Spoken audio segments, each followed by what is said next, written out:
garlic.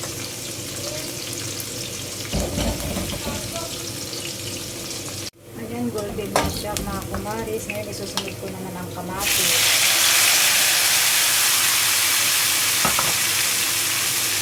At green chili. Ayan, luto na yung kamatis mga kumaris. Isunod natin ang chicken meatballs. Haluin natin siya ng konti. Isunod natin ang mga masala mga kumaris.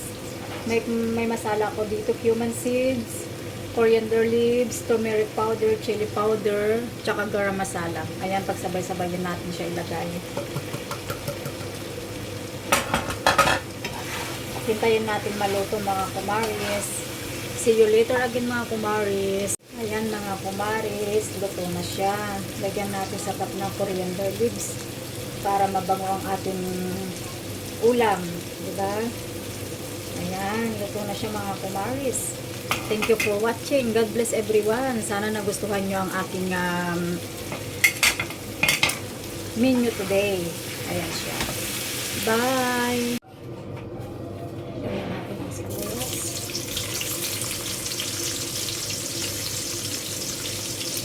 At isunod natin ang garlic.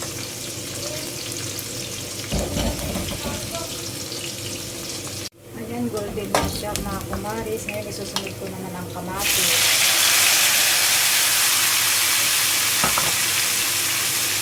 At green chili. Ayan, luto na yung kamatis mga kumaris. Isunod natin ang chicken meatballs.